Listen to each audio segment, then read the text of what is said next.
आपको बता दें, जम्मू कश्मीर के पुलवामा में एनकाउंटर जारी है।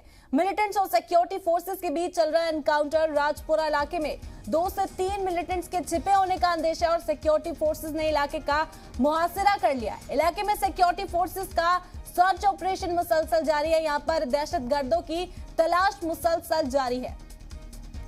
जम्मू कश्मीर के पुलवामा से इस वक्त की अहम खबर आपको दे रहे हैं। एनकाउंटर जारी है पुलवामा में, मिलिटेंट्स और सिक्योरिटी फोर्सेस के बीच में एनकाउंटर जारी।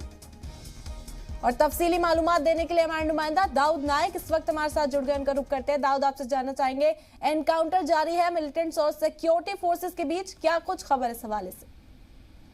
हाँ जी बिल्कुल, मैं आपको बता दूं, आज सुबह फजर नमाज के वक्त सिक्योरिटी फोर्सेस को एक इत्तला मिली थी कि कस्बे या इलाके में कुछ मुश्तबा नौजवानों की मूवमेंट देखी गई है। तो उस इनपुट को लेकर उन्होंने, जिसमें जम्मू कश्मीर पुलिस, आरआर और सीआरपीएफ ने कस्बे या राजपुरा पुलवामा को अपने मुहासरे में लिया और क्यों उन्होंने अपनी तलाशी मुहिम चलाई। तो एक रहायशी घर से गोलियां, जो सर्विस पार्टी पे गोलियां चलाई गई।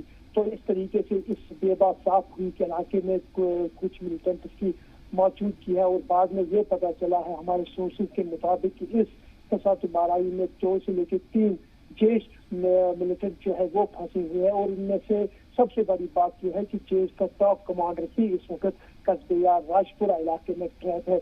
अगर हम इस इलाके की बात करते हैं, पुलवामा राजपुरा का इलाका है और कस्बे यार की अगर मैं बात करता हूँ, ऊपरी इलाका रहा है पुलवामा का। और वहाँ पे ये तसादुमाराई जो है वो शुरू हो चुकी है। फिलहाल इस तसादुमाराई को लेकर किसी भी साइड से कोई भी जो है जानी नुकसान की खबर नहीं है, लेकिन सिक्योरिटी फोर्सेज ने वहाँ से जितने भी सिविलियंस हैं उनको इवाक्यूएट किया है। और साथ साथ जो गोलियों की आवाज की अगर मैं बात करता हूँ, रुक रुक के गोलियों की आवाज सुनाई दे रही है। अब देखने वाली बात यह होगी कि इस तसादुमाराई में कितने मिलिटेंट फंसे हुए हैं और ये तसादुमाराई किस नताइज पे इख्तिताम पजीर होगी, वो फिलहाल आने वाले वक्त में पता चलेगा।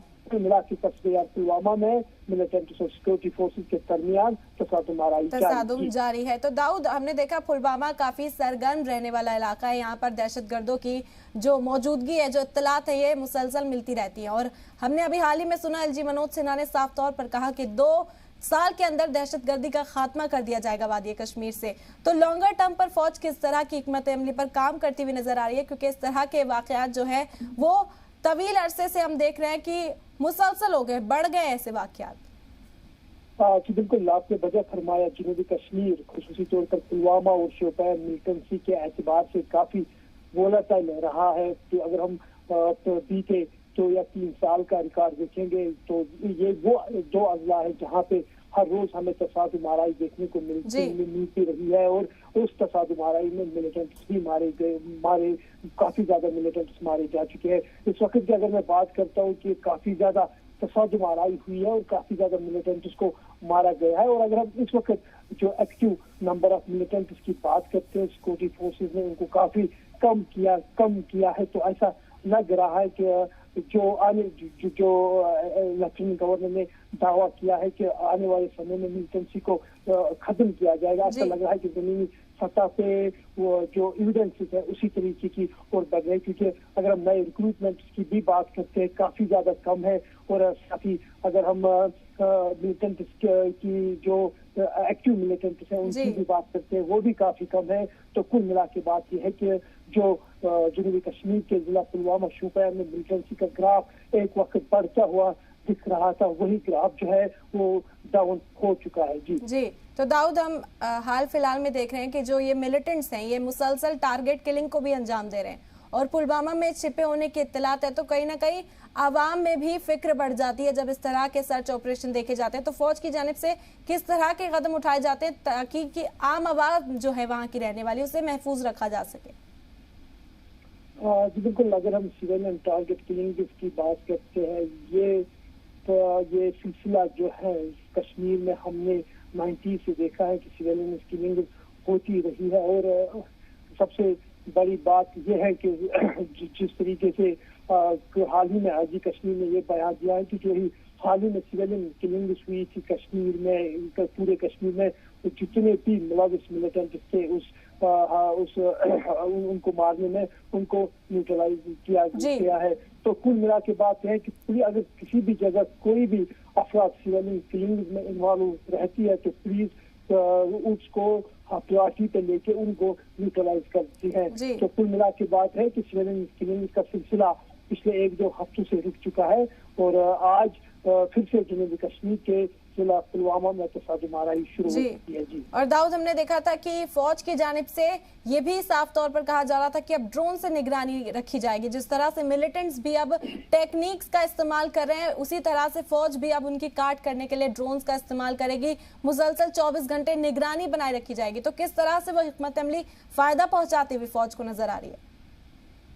जी बिल्कुल, अगर हम बात करते हैं कि जो टेक्निकल टूल्स होते हैं मिलिटेंसी को क्रैश करने के लिए, वो हमेशा सिक्योरिटी फोर्सेस को फायदेमंद साबित होती है। अगर हम जीपीएस लोकेशन या कॉल ट्रैकिंग अब जो सिक्योरिटी फोर्सेस ड्रोन का इस्तेमाल करने जा रहे हैं, जाहिर सी बात है इससे फौज को काफी ज्यादा मदद मिलेगी कि जो भी सक्रिय मिलिटेंट जो भी एक्टिव मिलिटेंट है उन पे नजर रखने के लिए। तो इससे पहले भी हमने देखा है कि जब कभी यहाँ पे तसादुम आराई होती है तो ड्रोन का इस्तेमाल होता है, लेकिन अब ये ड्रोन का इस्तेमाल जो है पूरे 24 घंटे रहेगा। तो जाहिर सी बात है इससे सिक्योरिटी फोर्सेस को एंटी मिलिटेंसी ऑपरेशन को चलाने में काफी ज्यादा मदद मिलेगी। और हम देखते हैं जब इस तरह के वाकयात होते हैं तो कई तरह की टेक्निक्स जो है वो भी काम आती है फौज के। और सर्च ऑपरेशन इस वक्त पुलवामा में जारी है। बहुत बहुत शुक्रिया दाऊद तमाम मालूमात हम तक पहुंचाने के लिए। बढ़ते खबरों में आगे, जम्मू कश्मीर के एलजी मनोज सिन्हा ने कोलकाता में मुनक्किद इंडस्ट्रीज इंटरनेशनल इवेंट में हिस्सा लिया। इस दौरान साफियों से बातचीत करते हुए एलजी मनोज सिन्हा ने कहा कि जम्मू कश्मीर में मरकज और जम्मू कश्मीर सरकार की जानिब से बनाई गई इंडस्ट्रियल स्कीम मुल्क के दूसरी रियासतों के मुकाबले ज्यादा फायदेमंद है और इसी का नतीजा है कि जम्मू कश्मीर में कारोबार के लिए 31,000 करोड़ की तजवीज आ चुकी है। और यहाँ बहुत ही मैं मानता हूँ कि इंडस्ट्री में उत्साह है। जिस तरह की इंडस्ट्रियल स्कीम भारत सरकार और जम्मू कश्मीर के इंडस्ट्री डिपार्टमेंट ने मिलकर के बनाई है, मैं कह सकता हूँ कि देश के किसी राज्य से बेहतर इंसेंटिव हम दे रहे हैं। और एक बात मैं कहना चाहता हूँ, सामान्य रूप से इन्वेस्टमेंट या बिजनेस तभी आता है जब लोगों को लगता है कि हम इन्वेस्ट करेंगे तो रिटर्न हमारा अच्छा होगा। और उस मुद्दे पर मैं कह सकता हूँ कि देश के बाकी राज्यों की तुलना में हमने काफ़ी बेहतर पॉलिसी बनाई। इसके कारण ऑलरेडी हमारे पास बहुत सारे प्रस्ताव 31,000 करोड़ के आ गए हैं और मुझे लगता है कि और बढ़ने वाला है। वहीं प्रोग्राम के बाद साफियों से बात करते हुए एलजी मनोज सिन्हा ने कहा कि पार्लियामेंट में वजीर आजम मोदी और वजीर दाखिला अमित शाह ने ऐलान किया है कि हदबंदी के बाद जम्मू कश्मीर में असेंबली इंतखाबात कराए जाएंगे और उसके बाद रियासत का दर्जा वापस दिया जाएगा। कि एक तो आप लोगों को भी ध्यान रखना चाहिए, जिसने स्टेटहुड लिया है वही स्टेटहुड देगा, उन्हें वो पार्लियामेंट ही दे सकती है। और इस बात पर देश के प्रधानमंत्री जी ने और देश के गृह मंत्री ने भी देश की संसद में और जम्मू कश्मीर और देश को संबोधित करते हुए विस्तृत रूप से बताया है कि डिलिमिटेशन के बाद चुनाव होगा, चुनाव के बाद स्टेटहुड दी जाएगी। मैं समझता हूँ देश को इस पर भरोसा रखना चाहिए। Thank you. हदबंदी कमीशन की रिपोर्ट आखिरी मरहले में है। इसी के साथ जम्मू कश्मीर में सियासी सरगर्मियां भी बढ़ने लगी हैं। वाज़े हो कि हुकूमत ने कमीशन को 6 मार्च तक अपनी रिपोर्ट पेश करने को कहा है। वाज़े हो कि मरकजी हुकूमत 12 इस बात को वाज़े कर चुकी है कि हदबंदी कमीशन की रिपोर्ट मिलने के बाद जम्मू कश्मीर में असेंबली इंतखाबात कराए जाएंगे। खबरों के मुताबिक कमीशन फरवरी के आखिर तक अपनी रिपोर्ट सौंप देगा और इसी के पेश नजर सभी सियासी जमातों ने अपनी तैयारी शुरू कर दी है। कांग्रेस के सीनियर लीडर गुलाम नबी आजाद ने पिछले दिनों मुख्तलिफ इलाकों का दौरा कर पार्टी कारकुनान से मुलाकात की। कांग्रेस सदर गुलाम अहमद मीर भी मुख्तलिफ अजला में पार्टी कारकुनान के साथ मीटिंग कर रहे हैं। पीडीपी सदर और नेशनल कॉन्फ्रेंस के नायब सदर उमर अब्दुल्ला कश्मीर के अलावा जम्मू के चिनाब और खित्ते के दौरे पर हैं। जम्मू कश्मीर अपनी पार्टी भी अपना बेस मजबूत करने में लगी है।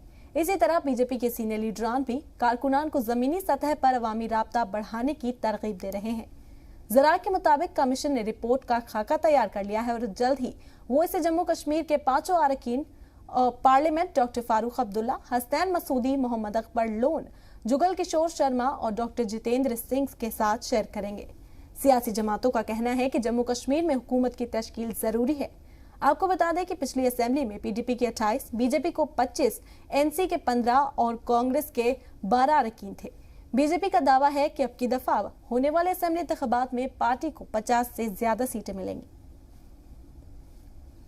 ऑल पार्टीज की जो मीटिंग थी उसमें प्राइम मिनिस्टर की ये कमिटमेंट है, उनका ये कहना है ऑल पार्टीज मीटिंग में कि हम पहले डिलिमिटेशन करेंगे, उसके बाद इलेक्शंस करेंगे, उसके बाद स्टेटहुड का ऐलान करेंगे। ये उनकी कमिटमेंट है। अब ये कमिटमेंट वो कब तक पूरा करेंगे ये वो जानते हैं, क्योंकि डिलिमिटेशन की जो प्रोसेस है वो तो कब की मुकम्मल होनी चाहिए। गवर्नमेंट ऑफ इंडिया ने कहा कि हम पहले डिलिमिटेशन कंप्लीट करेंगे, उसके बाद स्टेटहुड यहाँ मिलना चाहिए। स्टेटहुड के बाद इलेक्शन होना चाहिए, ज़रूरी है। चाहे कितना भी गवर्नर राज अच्छा हो, तो गवर्नर राज और अवामी सरकार में आसमान ज़मीन फ़र्क है। कि हम लोग रैलियां कर रहे हैं, हम लोग रैलियां नहीं कर रहे हैं, ये वर्कर्स मीट होता है। यही लोग कहते हैं कि हमने जी 370 ख़त्म करके एक संविधान एक विधान की बात कर रहे हैं, लेकिन जब डिलिमिटेशन की बात आती है तो सिर्फ जम्मू कश्मीर में डिलिमिटेशन होती है, पूरे इंडिया में कहीं नहीं होती। लोगों में एक बड़ा इंतशार है कि डिलिमिटेशन सिर्फ जम्मू कश्मीर में ही क्यों। कि अगर चुनाव का बिगुल भी बजा, लेकिन आज कौन सा मुंह लेके जा रहे हैं लोगों तक, आज ये किस बात पे अब इलेक्शन लड़ेंगे? क्योंकि जो मुद्दे इनके पास जो पिछले 70 साल से बेचते थे वो थे आर्टिकल 370, आर्टिकल 335 है, राजशुमारी, एटानमी। तो इन सब चीज़ों को लेकर ये एजेंडा लेके लोगों तक जाते थे, लेकिन आज क्या लेके जाएंगे? वो हमेशा ये बोलते आए हैं और बोल रहे हैं कि हम इलेक्शन की तैयारी नहीं कर रहे हैं। हम इलेक्शन के भी बोलते हैं कि हम इलेक्शन में हिस्सा नहीं ले रहे हैं। ये सिर्फ ड्रामा है। ड्रामा कब तक चलेगा? लेकिन हर कोई पार्टी इस वक्त पार्टी की स्ट्रेंथ देखती है। हर कोई पार्टी इस वक्त मैदान में उतराई कि हम इलेक्शन की तैयारी करें और इलेक्शन की तैयारी हो। जम्मू कश्मीर में परिसीमन आयोग के द्वारा 2 महीने के अंदर रिपोर्ट सौंपी जाएगी केंद्र सरकार को। इसके बाद चुनावी प्रक्रिया शुरू घाटी में होगी। इस सिलसिले में सभी राजनीतिक दलों से जुड़ी पार्टियां, नेशनल कॉन्फ्रेंस, कांग्रेस, पीडीपी और अन्य पार्टियां चुनावी प्रक्रिया में आज से ही जुट चुकी हैं। और अब की बार 90 सीटों पर जो हैं जम्मू कश्मीर घाटी में चुनाव होंगे, क्योंकि परिसीमन के बाद तकरीबन 9 सीटें जम्मू कश्मीर घाटी में बढ़ेगी। कैमरामैन अशरफ के साथ फारूक वानी, जी मीडिया, श्रीनगर। जम्मू कश्मीर नेशनल कॉन्फ्रेंस के नायब सदर उमर अब्दुल्ला वादिया चुनाव के दौरे पर हैं। दौरे के चौथे दिन उमर अब्दुल्ला ने किश्तवाड़ के इंद्रवाल इलाके की रैली को खिताब किया। इस दौरान उन्होंने गुज़िश्ता दिनों रहे पीडीपी बीजेपी हुकूमत पर निशाना साधा, साथ ही मौजूदा मरकजी हुकूमत पर वादा खिलाफी का इल्जाम लगाया। उमर अब्दुल्ला को सुनने के लिए कसीर तादाद में लोग मौजूद थे। वाज़ेह हो कि हदबंदी कमीशन ने हदबंदी के लिए फाइनल ड्राफ्ट तैयार कर लिया और उसके बाद ही सियासी पार्टियां अपनी अपनी सियासी रोटी सेकने के जम्मू कश्मीर डिवीजन खासतौर पर वादिया चनाब के लोगों को साधने में जुट गई हैं। यहाँ पे एक अलग अंदाज में कहा गया था, लेकिन वो यहाँ पे भी बिल्कुल फिट आता है। लम्हों ने खता की, सदियों ने सजा पाई। अब उस एक फैसले का हम कब तक सजा भुगतेंगे समझ में नहीं आता, क्योंकि कोई भी हमसे की गई बात जो है वो सच साबित नहीं। और यहाँ रुक कर लेते हैं एक अहम खबर का। आपको बता दें, जम्मू कश्मीर के पुलवामा में एनकाउंटर जारी है। मिलिटेंट्स और सिक्योरिटी फोर्सेस के बीच ये एनकाउंटर चल रहा है। राजपुरा इलाके में 2 मिलिटेंट्स हलाक हो गए। सिक्योरिटी फोर्सेस ने इलाके का मुहासरा कर इलाके में सिक्योरिटी फोर्सेस का सर्च ऑपरेशन इस वक्त जारी। और बड़ी खबर इस बीच आ रही है कि 2 मिलिटेंट्स को ढेर कर दिया गया। आपको बता दें कि पुलवामा में एनकाउंटर जारी था। सिक्योरिटी फोर्सेस और मिलिटेंट्स के बीच एनकाउंटर जारी है और अब तक 2 मिलिटेंट्स के ढेर होने की खबर आई है। राजपुरा इलाके में 2 मिलिटेंट्स को हलाक कर दिया गया है। सिक्योरिटी फोर्सेस ने इलाके का मुहासरा किया है और सिक्योरिटी फोर्सेस यहां पर सर्च ऑपरेशन मुसलसल चला रहा है।